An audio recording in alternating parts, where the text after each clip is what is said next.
Monetary Policy Department of the Central Bank of Nigeria. Dr. Tule, good to have you on the program. Happy New Year to you. Quite a while. Happy New Year, Nancy. How are you doing? Pleasure. I'm good, thank you. Bless you. All right, let's get started. You know, like it's like a tradition here on the program where after the NPC we take like the morning after the NPC. So much to talk about. For my viewers that watch the show regularly, I always go beyond the numbers, because those numbers that were reeled out yesterday by the governor of the central bank, MPR at 14%, LR at 30%, CRR at 22.5%, you know, that has been held now for 15 consecutive times, except for the CRR that was changed within the period between July 2016 and now. But let's take a look at some of the worries of the central bank. You are part of that meeting. In fact, it's your department that produces this communique, if I'm not mistaken. Yes or no, Doctor? Good. So, so tell me some of the worries of the Central Bank of Nigeria, especially for those of our viewers that did not watch the address by the Central Bank governor yesterday. When you say worries, Nancy, I want you to be more specific. Worries about what? Because for those who did not watch the communique yesterday, the Monetary Policy Committee met on Monday and Tuesday and examined the macroeconomic indicators, the state of the global economy and the state of the domestic economy, and more specifically how developments in the international environment impact domestic economic environment. So when you say worries in terms of the economy, worries in terms, because just like yesterday, the governor of the central bank was of the view, and it's even in the communique, that the MPC urged the federal government to sustain effort, or perhaps to improve effort concerning security. Those are some, you know. That is absolutely correct. The issue of security is not just a concern to the MPC, it's a concern of every Nigerian. The government itself is concerned about the issue of insecurity. And more specifically, for us, we saw the impact of insecurity in certain parts of the country, especially the agricultural belts of the country, and how that has impacted on food production. If you look at the inflation data for December, the key driver of inflation in December was food. It was more than 60% of all the drivers of inflation. So we're certainly very concerned. The MPC also considered the issue of rising debt. You recall that the Ministry of Finance, as a deliberate policy, tried to rejig the debt balance to rebalance between what is external debt, the quantum of external debt, and the quantum of domestic debt. Yeah. It was about 80 domestic and 20 external. And with the debt management office, they feel that the debt balance should be about 40% external and 60% domestic. So they're trying to move domestic debt into external debt. But if we look at the numbers, we notice that there's a gradual build-up in external debt.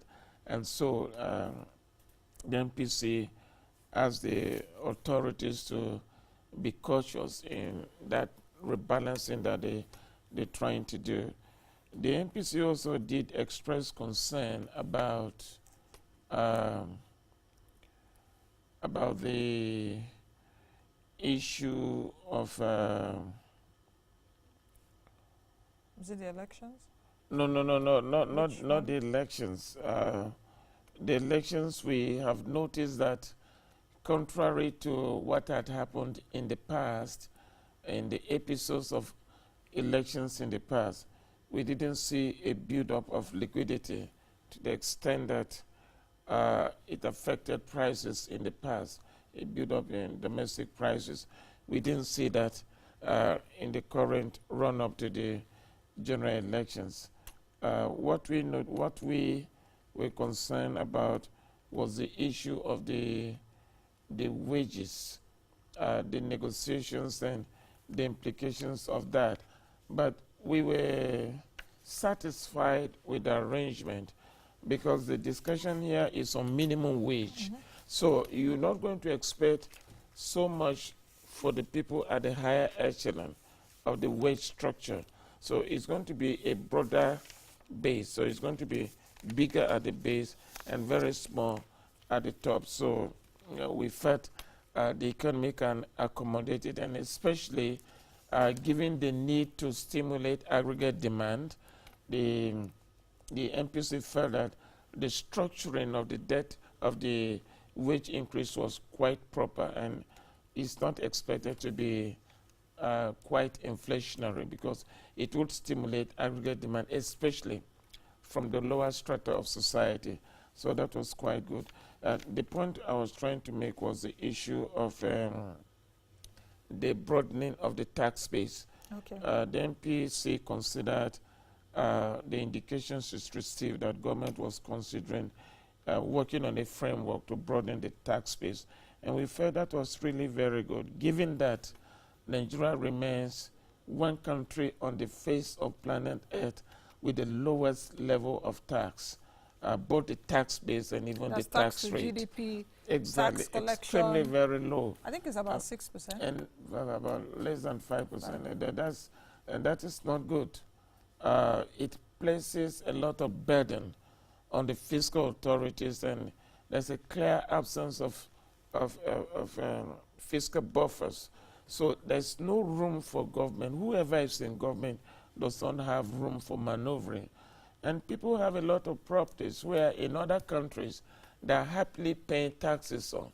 But they have these properties here in Nigeria, and when the taxman comes around, then they immediately run to court. The question of paying taxes will be, taxes are for providing, you know, improved services. Improved services, but in Nigeria we're not getting it. So why should I pay my tax? That's the argument.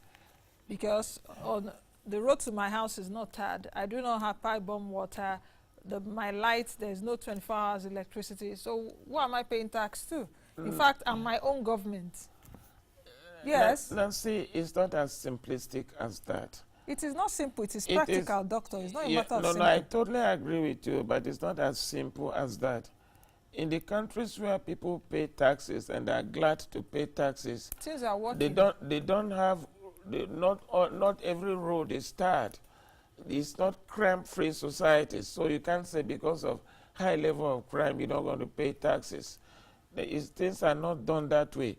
What needs to be done really, is... you are justifying it like that. I'm not justifying. I pay taxes heavily. I pay very heavy taxes.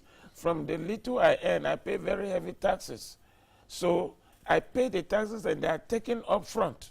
Yes, they will be taken from you straight away. The issue is for the populace to demand from government accountability and demand from the people that have elected to administer these taxes and get the resources and provide infrastructure. You have not done this, you have not done this, we have paid our taxes, why haven't you done it? Hold them accountable. It is not the refusal to pay that is the solution. The refusal to pay makes it difficult for the government to provide any service at all because they don't. And that is why they must borrow. And in borrowing, they mortgage your children and my children's future. So the refusal to pay taxes for the present generation, we are mortgaging the future of our children tomorrow. So refusal is not the issue.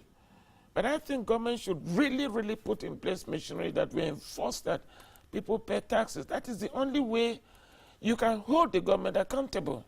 No. And that's very critical. Now, there are some of, let me just take a look at some of the highlights yesterday. At the MPC. Yes, beyond the rates. I also realized that the central bank right now is not ready to open the tap of money supply, as it were. We also, you mentioned inflation earlier on. We're seeing inflation trend upwards, that upside risk to inflation. And perhaps it would also trend upwards even as the months or days go by, perhaps because of the forthcoming elections. Like I asked my guest yesterday on the program, that when does he foresee the end to the tightness coming in from the central bank? And there was no clue to that yesterday by the MPC. I think we need to provide some explanation here. Monetary policy has an arsenal of tools it uses, of instruments it uses. The monetary policy rate is just one instrument of the whole lot of instruments that are available to any central bank to deploy in the process of monetary management. So if the monetary policy rate, which is the anchor rate for all other interest rates in the economy, does not move, it does not mean monetary policy has come to a standstill. No, it just simply means that that rate has not been found, the central bank has not found sufficient reason to move the rate. And in the last 15 episodes of the end, as a matter of fact, since July 2016, yeah. That's correct. If the central bank has not moved the rate, it does not mean monetary policy has not been working. We have deployed a host of other instruments to manage liquidity. If we hadn't deployed those instruments, there is no way we'll be here, sitting here today, talking. How about for those analysts that say that monetary policy rates is just symbolic? That these rates analysts, are not they are even not working. economists. It's they are not symbolic. They are not, even economists amongst them, that they are not, you know, they are not in sync anymore. The fact that I'm a medical doctor does not mean I have perfect knowledge of all medical issues. But so we have to understand. You should be an expert. No, what I'm saying is, you are saying, what about the economists amongst them? What I'm saying is that those economists amongst them may not have a perfect understanding of how the economy works or of how monetary policy works.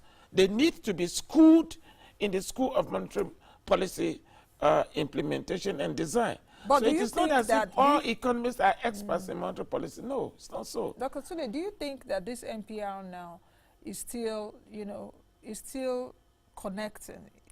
What I mean is it still effective? Because I was trying to explain something. What the NPR does is that it is a signaling mechanism. It signals the direction of monetary policy. That is essentially what it does.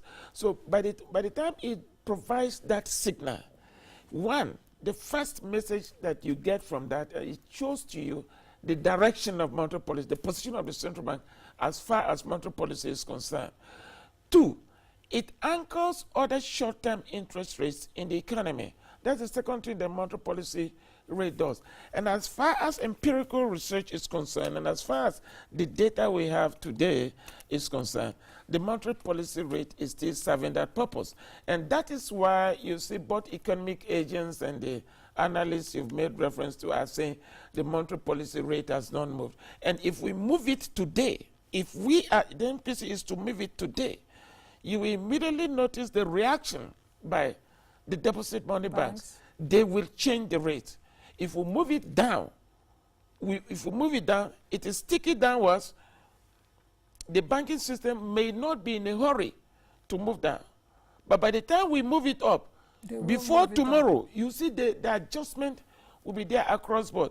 But you will notice that in the way the liquidity in the system reacts immediately. Okay. We've used several other instruments we've deployed several of them, even though the monetary policy rate has not moved.